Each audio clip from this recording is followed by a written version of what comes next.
Montréal est inspirante en tout.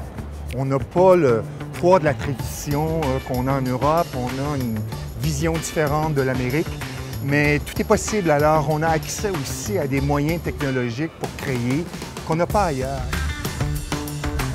C'est parce qu'il y a quelque chose d'humain à Montréal. Et on a comme cette espèce de désir frondeur de pas nécessairement suivre une tradition, mais se réinventer constamment. Alors, il y a quelque chose de vibrant. C'est une ville accessible, c'est une ville ouverte. C'est un lieu rêvé pour les artistes.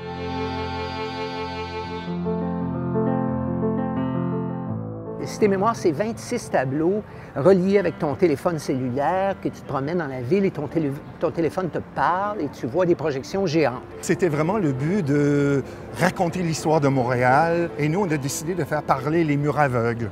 Alors, on disait que les personnages qui ont construit ces murs-là habitent encore cette pierre-là.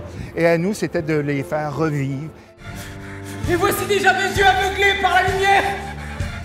Pour moi, d'être ici sur la rue Sainte-Catherine, et de me rendre compte qu'en fait, depuis presque 32 ans de carrière, une grande majorité des créations que j'ai faites avec Victor ont commencé ici. On a fait une trilogie de spectacles au TNM, La Tempête, La Belle et la Bête et Icare. On en a fait à la Place des Arts, Starmania Opéra. On a fait le spectacle sur Norman McLaren à la 5e salle ici. On avait fait, dans nos premiers spectacles de projection virtuelle, au Musée d'art contemporain. On a fait 2 spectacles, Grand Hôtel des étrangers et un spectacle de danse, Paul.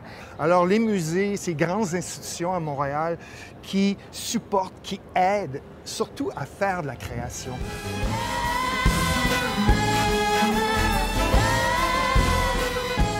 Mais en même temps, on a fait des spectacles à l'extérieur. Ici, on avait fait pour le 25e du Festival de jazz et le 20e du Cirque Soleil, un événement monstre. C'était des moments assez uniques et c'est des moments que je garde cher dans mon cœur. Et sur la rue Saint-Laurent, là-bas, en 92, il y a exactement 25 ans, il y avait le grand défilé du 350e. Et 25 ans plus tard, on fait Cité Mémoire. Alors, il y a quelque chose ici qui est empreint de création. Les artistes montréalais se rencontrent continuellement sur d'autres continents parce qu'il y a quelque chose d'unique ici. Ça vient de la ville, ça vient de l'esprit de la ville, ça vient de la liberté qu'on donne aux artistes. C'est beau de voir cette effervescence.